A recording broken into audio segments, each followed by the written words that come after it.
Hello everyone, it is Jayden and welcome to The Alpha, the show where we talk about the hottest topics in pop culture and sports. If you enjoyed this video, be sure to hit that like button on the video, and if you enjoy my commentary and myself truly as always, be sure to tap that subscribe button and to hit that notification bell to get notified when all my videos go live. I love you guys so much. Peace, love, and positivity always, y'all. See ya.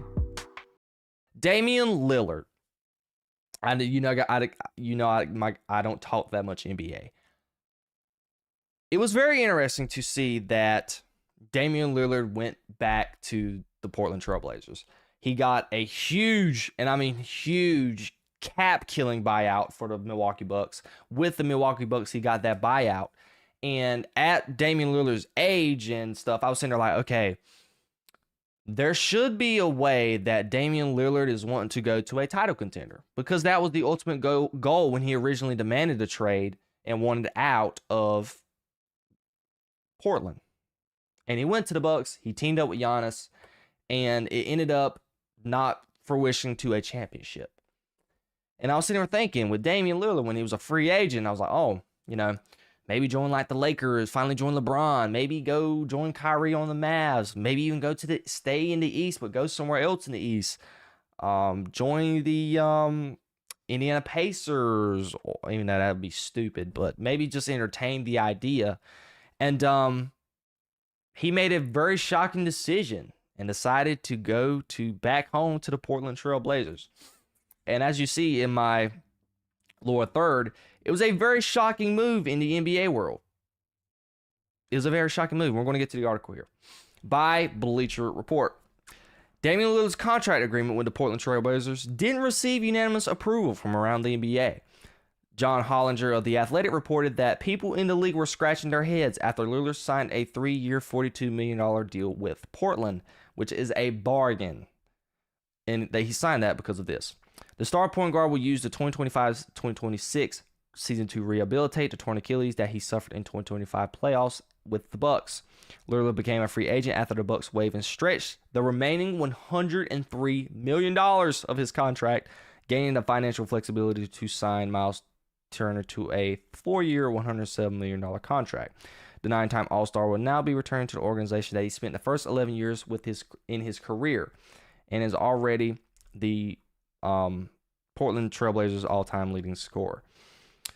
The report confusion from NBA insiders regarding Lillard's agreement with his former team could stem from the fact that he is 35 years old, joining a Trailblazers squad that isn't a threat in the Western Conference, missing the playoffs in each of the last 4 years. Lillard also reportedly received offers from 2025 playoff squads such as the Boston Celtics, Golden State Warriors, Lakers, Timberwolves, before choosing to return to Portland. Once he returns from his Achilles, the Trailblazers will need to manage his minutes alongside Jrue Holiday and former number 3 overall pick Scoot Henderson. Still, Lillard's contract could become a steal if he's able to recapture the individual production that he displayed prior to injury. He averaged 29.9 points a game. So overall, my thoughts about this. I'm with these guys. I thought this move was an absolute head scratcher. Because number one, he signed a $3 million deal. And he's not going to be playing in the upcoming season because he tore his Achilles in the playoffs. They got Jrue Holiday from trade, and you have Scoot Henderson getting young. And at Damian Lillard's age of 35 years old, by the time his contract is up, he's going to be 38. And originally, Damian Lillard left the Portland Trail Blazers because he was wanting to win a championship.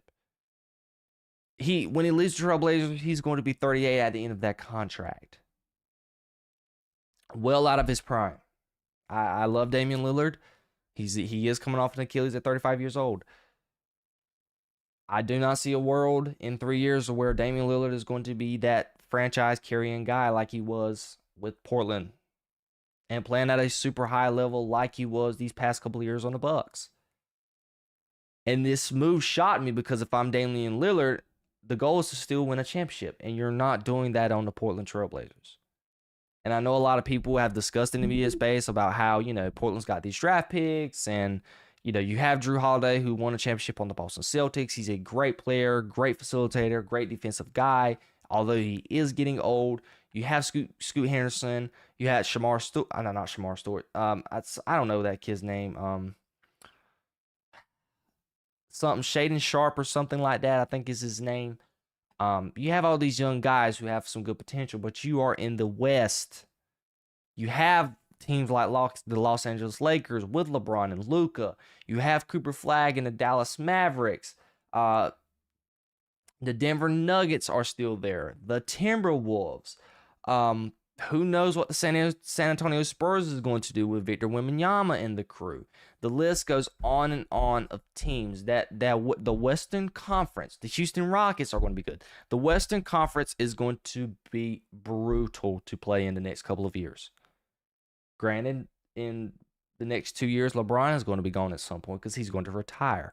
But outside of that, when his contract is up at 38, why would he want to leave Portland?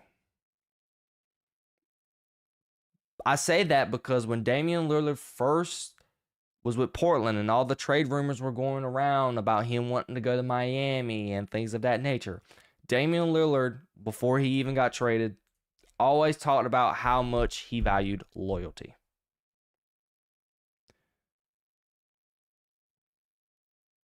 He had some off the field issues with his wife. Him and his wife and his family is going through a divorce at the time, and he was in Milwaukee and he got interviewed and he was talking about how it was very lonely in Milwaukee. It's a small town, not much going on. He's away from the family, and he went through some very mental stuff when he was with Milwaukee. So maybe going back to Portland, he might be closer to his family. I don't know what's going on with him and his wife and their divorce and things of that nature. I don't know. Maybe he did make this decision based off that, to get closer to family. You're 35 years old. You probably got 4 good years left. You signed a 3-year contract. I'm not sure if Damian Lillard is going to play after his 40s. Who knows? I don't know. It's waiting to be seen. But I think this is the reason why he made this move. And it's part of the loyalty thing. Maybe Damian Lillard does not value championships like he values his family and off the field things. And I bring this up because of Scottie Scheffler over the weekend. He won the British Open, and he was talking about how, hey, I have one, but it just doesn't fulfill me. Nothing is more important than family. Maybe Damian Lillard has that same outlook. I don't know. With this move, because he was a free agent, he got offers from Golden State, who you can argue with pairing him with Steph, they could make some noise. You have Jimmy Butler as well.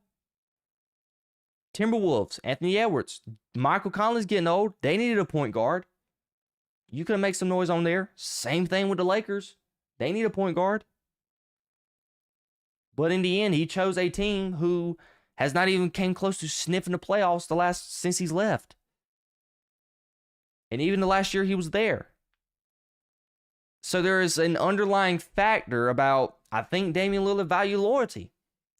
And he wants to retire a Portland Trailblazer. And if he continues to be on the Portland Trailblazers, I promise you that he is more than likely going to have a statue on the outside of that arena. Even with the Clyde Drexlers and the Bill Waltons who's played for the Trailblazers. I don't even know if anybody even has a statue outside of Portland at the moment, but Damian Lillard is going to be that guy. He's already the leading scorer for the franchise. And I imagine for the next couple of years, when he comes back, not this upcoming season, but the season after that, when he comes back off his Achilles, he is going to show the fans of Portland what they missed out on. And it's going to be very interesting how it unfolds. Sorry, I had to pause a little bit. I had somebody who's commented on my stream, and I don't know what he's talking about. But yeah, it's just going to be interesting how it plays out. Because at the end of his contract that he signed, Damian Lillard is going to be 38 years old. 38 years old. I don't know how well he is going to perform coming off his Achilles. I don't know where his health is going to be at. So it's going to be very interesting which I think, and I wrote it down in my notes, I think Damian Lillard is going to be with the Trailblazers for the rest of his career. And I said that, again, based off of the past things with the his stuff that he's talked about off the field when it comes to his divorce and the kids and things of that nature, being away from the kids. And I think he probably values family over winning a championship. And he's at that stage in his career. He didn't value a championship. They had an opportunity with the Bucks. You had Damien Giannis. I think getting rid of Doc Rivers was a horrible move. You should have never got rid of Mike Budenholzer at all.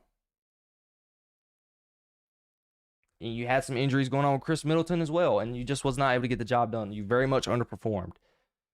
So I don't know if this decision to be with the Trailblazers is just throwing the white flag by Damian Lillard. I don't know.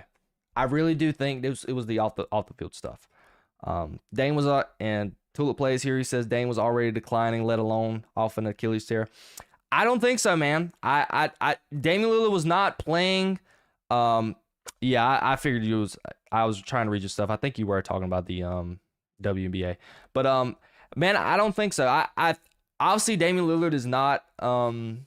He is not in his prime. You know, the year where he hit that big shot in the playoffs against the Oklahoma City Thunder over Paul George, and he shouting daytime and all that. He's not that Damian Lillard anymore. But I mean, he was very good enough to be your starting point guard on a championship roster. He can't be the main guy, and that's what I've been trying to say. Damian Lillard is not going to be LeBron James. He's not going to be the main guy, and even LeBron James at his age right now, he's not able to carry a team. He needed Anthony Davis. And even Steph Curry right now. I think Steph Curry, he needs somebody with him as well. Damian Lillard cannot do it by himself. And even at the moment, on the Portland Trailblazers, he has nobody right now to help him. So Damian Lillard, if he could have teamed up with somebody, like even with Giannis, he could have possibly won the championship. But I don't think, obviously Dame, I wouldn't say he was declining, because Dame, as I stated earlier, he was going 25 points a game. I mean, that's still elite numbers. And he's still I don't think he's been in consideration for being all NBA team, but he's still been in an NBA All-Star. Granted, it's not that big of a deal becoming NBA All-Star because it's based off fan vote, and we know the politics behind being a Pro Bowler in the NFL and an All-Star in the NBA. The same people get it every year, so it's not a major flex. So, let's see what else you got here. Bill and Tulip Play said this: billionaires are fighting to invest $2,250 just to join the league. I'm sure the projections are good. Nobody is demanding millions but $70K. No medical shorts, no cut of merch sales is ridiculous. New TV deal money will be in the books in the next year or two, plus the $1 billion in expansion money. Big profits are coming up. Look at the 28th year of the NBA pre-bird. Yeah, you're right. And that's what I said. I said, because I got that information off Shannon's podcast yesterday, and I even looked it up. They're getting like a $200-some million deal. But like I said, the NBA is getting 50% of the revenue. I don't see a scenario where the WNBA is going to get that. I think they should demand maybe $25 million. I don't think they're going to get half like the NBA players are getting. The average salary back then was $130K, which with inflation is over $700K. I think is you said euros. Yet you think $30 million is okay in big 2025. It's not. It's not. And I didn't agree with it. Caitlin Clark getting $78 million. I mean, not $78,000 is a crime. An absolute travesty. When you got people like Cooper Flagg in college making $3 million off of NIL money. And you telling me Caitlin Clark don't deserve in the pros to be making at least $1 million?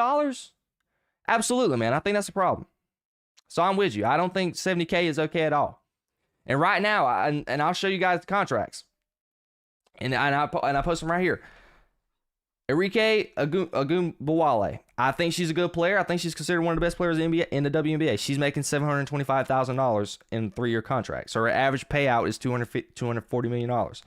And look there, Skylar Diggins-Smith. She's only making $422,000. Sabrina Ionescu, great on the rise player. She's only making $410,000. Asia Wilson, considered the best player in the WNBA. She's only making $400,000. Chelsea Gray, $392,000. And look at where Caitlin Clark is at. Well, it says that she's making. Wait, hold on. So her average yearly salary is $70,000, but she's getting $338,000. Okay, but still, there's no reason why that Caitlin Clark needs to be making well over $338,000 over 4 years. She needs to definitely be making $1 million, 100%.